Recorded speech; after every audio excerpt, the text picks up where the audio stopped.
Hi,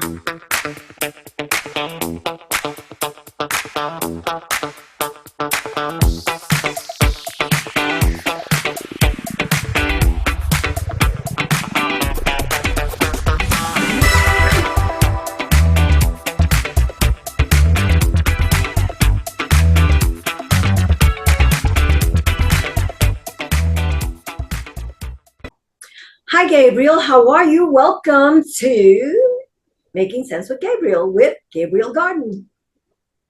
Hey, Nancy, I'm doing well. Thanks for having me. It's great to be here. How are you doing? I'm doing good. Every day is another day, and as long as I survive it and I'm healthy, I can't ask for more. Yeah, sounds like a great motto to live by. Now, my question to you is, are there any foods or drinks that might interact with medications or supplements? And should we watch out for that? Because we're not told, and the reason why I ask that is because I'm taking certain medication, and unbeknownst to me, I found out that if I eat too much of, I don't know if it was kale or spinach, that it could affect the medicine that I'm taking. So can we talk about that and let people know that maybe sometimes you have to, do a little research?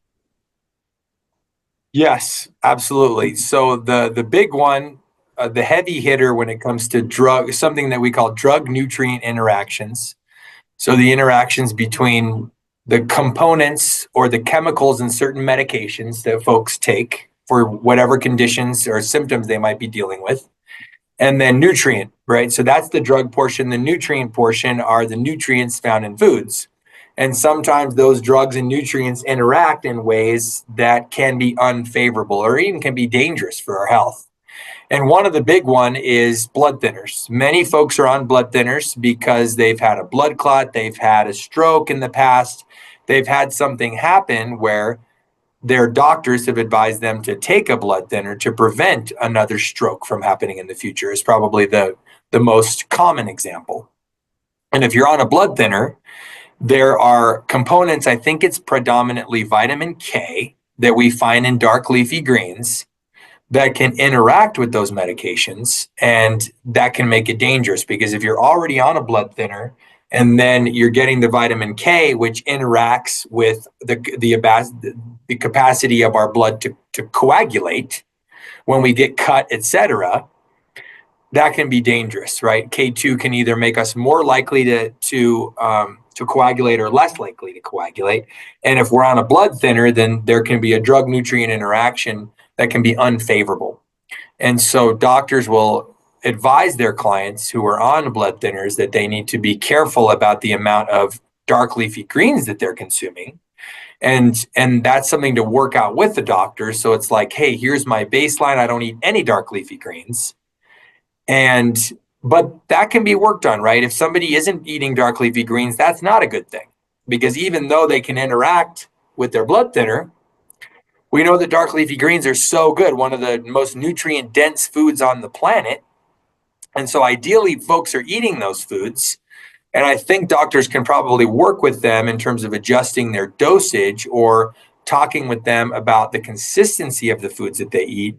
Predominantly, I think it's like we don't want to go for a stretch of time not eating any dark leafy greens, and then all of a sudden we have 3 giant salads in one day where we're getting tons of them, and that fluctuation could lead to problems in terms of those drug nutrient interactions. But if you consistently eat a similar amount over time, and your doctor knows what you're taking, and then they can set you up on a blood thinner and find a dose that works appropriately for you and your condition in conjunction with your diet. But again, the important point there is you want to work with a medical professional to make sure that they're doing the blood tests and seeing you on somewhat of a consistent basis, and you're reporting what you're eating so they're well aware.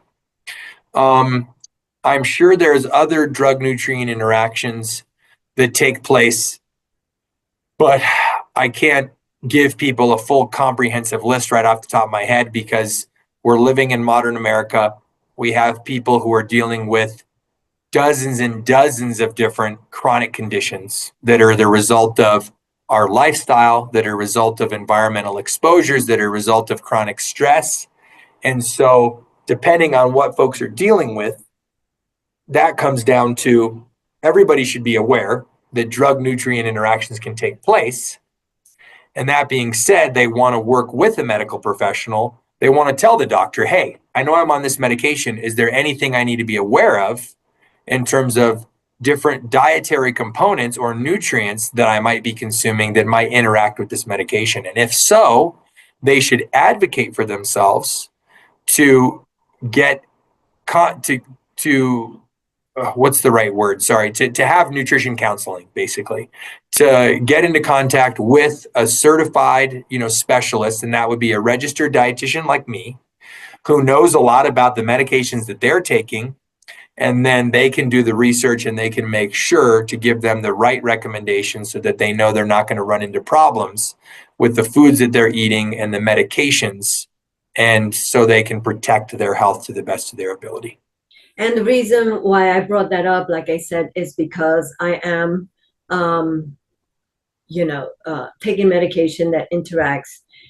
And there was no one told me. I found it out on my own. So I just want to point out that it's very important that you advocate for yourself and for your health, and you ask the questions, because unfortunately, even though we have more and more doctors who are, learning more about, connecting what we eat with visits with them, they're still not all on board, and you just have to watch out for yourself. You do. And we all have to be our own health advocates, even though that's hard, because I mention this often. People are dealing with a lot of barriers to taking care of themselves, just based on the way our built environment isn't conducive to people's health. Our food systems aren't conducive to people, easily making the right choices about what they eat. We have a lot of economic, disparity. We have a lot of people living in poverty in our country who just have a hard time getting by and putting food on the table for their families. And so it's hard to ask them to be their own health advocates.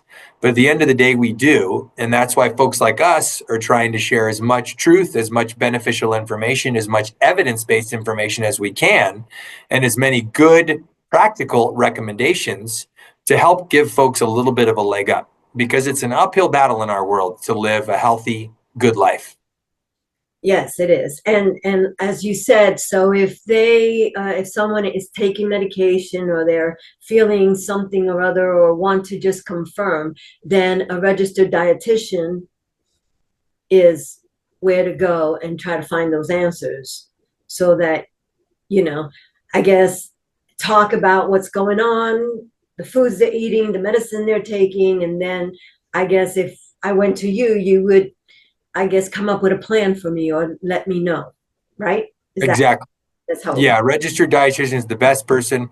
Some doctors go out of their way to educate themselves during and after medical school about nutrition. But the fact is, most medical schools today, and certainly in the past, provide little to no real nutrition education for their doctors. It's a little bit of, maybe a tiny bit, about some of these drug nutrient interactions, if there's ones that are well known and well studied.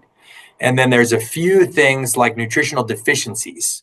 And those used to show up. They don't show up as often anymore, because we fortify foods with certain vitamins and minerals and things like that to make sure, because we know that folks often were low in them or deficient in them in the past, and they led to some of these vitamin deficiencies, which can result in very serious conditions. And so, but most of those things are a lot less common these days. Different types of vitamin B deficiencies that used to be a lot more common. But again, today, vitamin C deficiency, we knew, was a big one that can result in scurvy. Everybody's heard of scurvy. And so they learn about deficiencies like that today aren't even common anymore. They don't learn any of the real nuts and bolts around what a healthy diet is and what people should be eating long term. to prevent heart disease, to prevent diabetes, to prevent ulcerative colitis and irritable bowel syndrome, and all these things that are so incredibly common in our modern day and age here in the United States of America. Most of these conditions are predominantly preventable and avoidable if we're eating a healthy, well-rounded, plant-based, nutrient-dense diet. But the problem is so few people in America are eating the type of diet that supports human health in the long run. And so that's why folks like us are trying to share the truth and some good evidence-based information with people so they can start turning their lives around and eating food that actually supports health as opposed to food that promotes disease.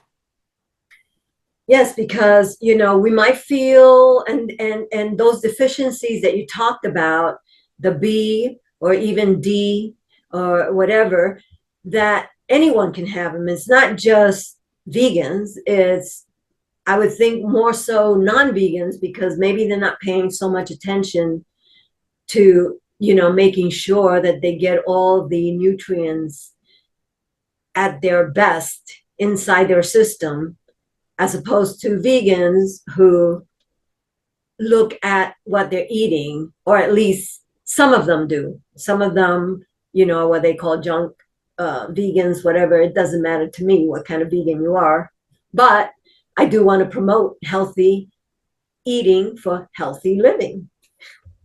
Yeah, because at the end of the day, we live better lives. We have a greater quality of life if we're healthy in our bodies, right? Our minds feel better.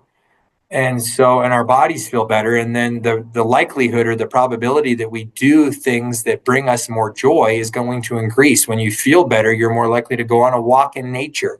We know there's tons of evidence-based information about spending time outside, spending time in nature, in terms of the benefits that it has on our overall mental well-being, on our physical health, on the health of even our microbiome. So what's going on inside of our large intestine can even benefit from spending time in nature.